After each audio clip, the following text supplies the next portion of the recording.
Hello, good morning students. कैसे आप सभी? आई होप सभी अच्छे से होंगे। स्टूडेंट्स, आज हम पढ़ेंगे क्लास सिक्स्थ की सामाजिक विज्ञान बुक का 8th चैप्टर, जिसका नेम है प्राचीन स्मारक एवं साहित्य।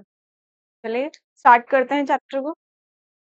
प्राचीन साहित्य कुछ बुद्धिजीवियों तथा महान दार्शनिकों के मतानुसार विश्व में सभ्यता के विकास में भारत का महत्वपूर्ण योगदान रहा है। साहित्य अधिकांश साहित्य की रचना संस्कृत, पाली तथा प्राकृतिक भाषाओं में हुई है।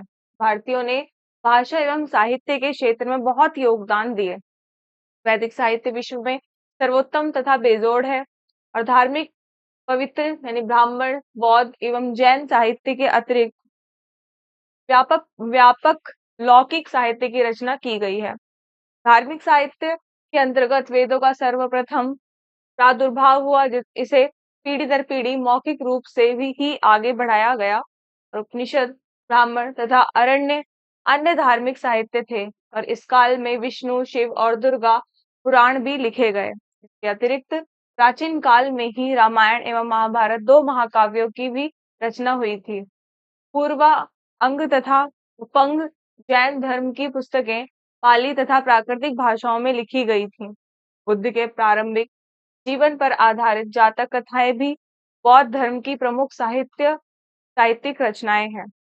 लौकिक साहित्य की बात करें तो लौकिक साहित्य में जीवनियां जैसे कौटिल्य का अर्थशास्त्र, बाणभट्ट का हर्षचरित तथा नाटक जैसे कालिदास के शाकुंतलम तथा मेघदूत उल्लेखनीय हैं। कल्हड़ द्वारा राज सरंगिनी भी एक अन्य ऐतिहासिक साहित्य कर्म है जो कश्मीर के इतिहास का वर्णन करता है।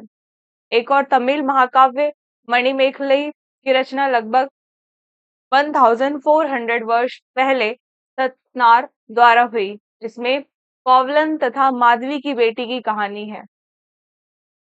इनकी पांडुलिपियां कई सदियों पहले ही खो गई थीं और उनकी पांडुलिपियां दोबारा लगभग 100 साल पहले मिली।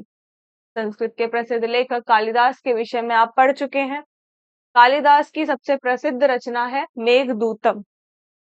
यह मेघदूतम उनकी प्रसिद्ध रचना थी और इस रचना में एक विरही प्रेमी बादलों यानी मेघों का अपना संदेशवाहक बनाने की कल्पना करता है। इससे लगता है कि कालिदास प्रकृति प्रेमी थे और हिंदू धर्म से संबंधित कई लोकप्रिय कहानियां भी इसी काल में लिखी गई।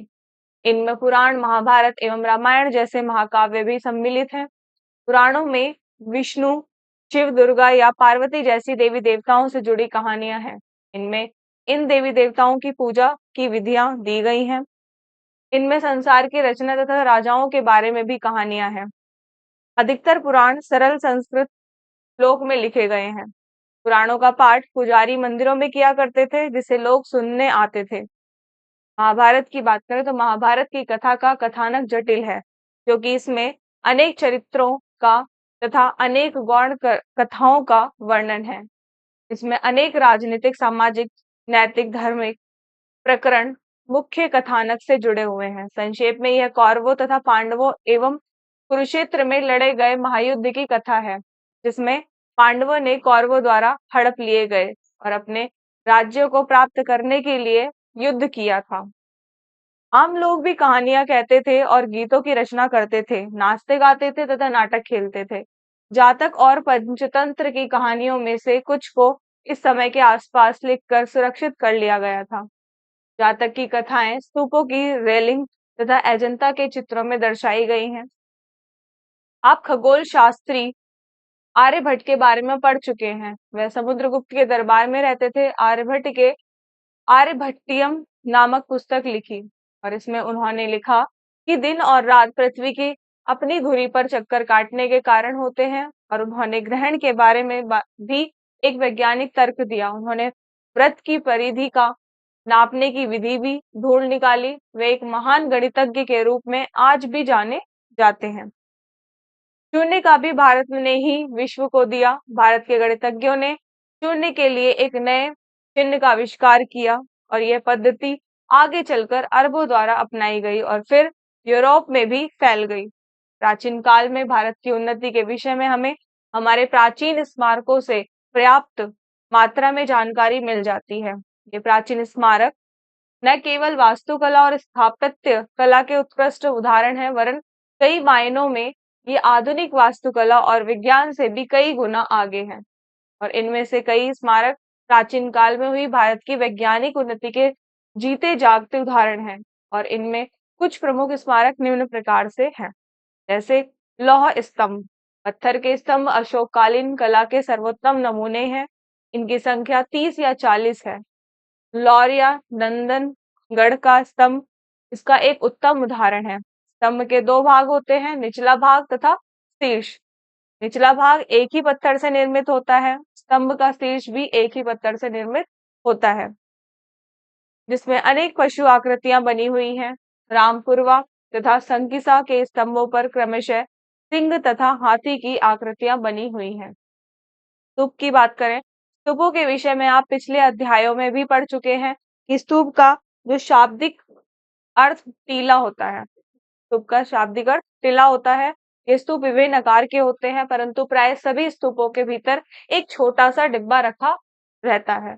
और इन डिब्बों में बुद्ध या उसके अनुयायियों के अवशेष, जैसे कि दांत, हड्डी या राख, या उनके द्वारा प्रयोग में लाई गई कोई वस्तु या कोई कीमती पत्थर अथवा सिक्के रखे रहते हैं। जैसे कि आप ये लौह स्तंभ देख सकते हैं, यहाँ पर भी आपको एक लौह स्तंभ दिखाई दे रहा है। सिक्के रखे रहते हैं और इसे धातु मंजूसा कहते हैं। प्रारंभिक स्तूप इसी धातु मंजूसा के ऊपर बना मिट्टी का टीला होता था और बाद में टीले को ईंटों से ढक दिया गया और एक गुंबद नुमा ढांचा बनाकर उसे तराशे हुए पत्थरों से ढक दिया गया। स्तूपों के चारों ओर परिक्रमा करने के लिए प्रदक्षिणा पथ होता था और यह वृत्ताकार पथ होता था और इस पथ के चारों ओर रेलिंग होती थी, जिसे वेदिका कहते हैं। और वेदिका में प्रवेश द्वार बने होते थे।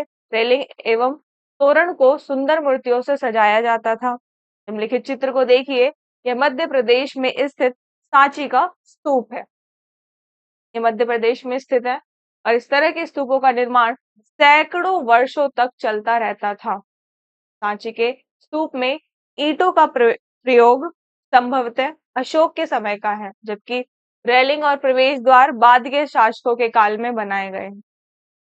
अमरावती में कभी एक अन्य स्तूप हुआ करता था। लगभग 2000 वर्ष पहले इस स्तूप को सजाने के लिए शिलाओं पर चित्र उकेरे गए। कई बार पहाड़ियों को काटकर बनावटी गुफाएं बनाई जाती थी, जिन्हें मूर्तियों तथा चित्रों से सजाया जाता था। मंदिर की बात करें तो गुप्त काल में शानदार संरचनात्मक मंदिर बनाए गए। मंदिर को एक ऊंचे चबूतरे पर बनाया जाता था, जिसमें सामने की ओर सीढ़ियां होती थी और इसकी योजना वर्गाकार या आयताकार होती थी। आंतरिक गर्भगृह में देवी देवता की मूर्ति स्थापित की जाती थी। गर्भगृह के चारों ओर परिक्रमा हेतु एक ढका हुआ मार्ग गलियारा होता था। गर्भगृह के ऊपर में पूर्व में 4 खंभों पर टिका एक अग्र मंडप होता था और गर्भगृह के द्वार की जो चौखटे तथा अग्र मंडप के स्तंभ सुसज्जित होते थे। प्रारंभिक मंदिरों की छतें चौरस आती थी, जो बाद में शिखर युक्त या वक्राकार हो गई। मंदिर की बाह्य दीवारें सादी होती थी। प्रारंभिक मंदिरों में सभा मंडप नहीं होते थे, जहाँ श्रद्धालु पूजा कर सके। कालांतर में मंदिरों में सजावट तथा संरचना में वृद्धि हुई। बाह्य दीवारों को प्लास्टर से अलंकृत और सुसज्जित किया जाने लगा। छत पर उच्चाकार मीनार या शिखर बनाए जाने लगे। गुप्त काल के मंदिरों में स्थापत्य की 2 शैलियां विकसित हुई, नागर तथा द्रविड़। दशावतार के मंदिर देवगढ़, भीतरगांव मंदिर तथा नचना कुठार में महादेव मंदिर में नागर शैली विकसित हुई और इस युग में द्रविड़ शैली का भी विकास हुआ। कुछ प्रसिद्ध मंदिर हैं, महाबलीपुरम का एक एकास्मिक मंदिर तथा ऐहोल का दुर्गा मंदिर। महाबलीपुरम के एकाश्मिक मंदिर एक ही पहाड़ी को तराश कर बनाए गए हैं, इसीलिए इन्हें एकास्मिक मंदिर कहा जाता है। ये मंदिर ईंटों के बने मंदिरों से भिन्न होते हैं, क्योंकि इन्हें पत्थर काटने वाले ऊपर से नीचे क्रम में बनाते हैं। तो आप देख सकते हो, जो पत्थर काटने वाले थे वो ऊपर से ऐसे नीचे क्रम में इसे बनाते हैं। और जबकि ईंटों के जो मंदिर हैं वो नीचे से ऊपर के क्रम में बनाए जाते हैं, वो नीचे से ऊपर के क्रम में बनते हैं। तो आप देख सकते हैं महाबलीपुरम का एकात्मिक मंदिर है, जहाँ पर एक ही पत्थर का यूज किया गया है, उसी को तराश के इसे बनाया गया। इन स्तूपों और मंदिरों को बनाने में काफी धन व्यय करना पड़ता था, और इनके निर्माण की कई अवस्थाएं होती थी। सबसे पहले शिलाखंडों से अच्छे किस्म के पत्थर निकाले जाते थे, फिर इन पत्थरों को उस स्थल तक पहुंचाना होता था जहां इनका निर्माण किया जाता था। फिर इन पत्थरों को काट छाट कर खंभों, दीवारों की चौखटों, फर्शों तथा छतों का आकार दिया जाता था। फिर उन्हें सही जगहों पर लगाना होता था, और यह कार्य अच्छे शिल्पकार ही कर सकते थे। इन शिल्पकारों का सारा खर्चा या तो राजा रानी देते थे, या धनी व्यापारी या कृषक, माला बनाने वाले, इत्र बेचने वाले, लुहार, सुनार आदि देते थे। और कुछ लोगों के नाम जो इसके निर्माण में सहायता करते थे, इनकी दीवारों पर खोदे जाते थे।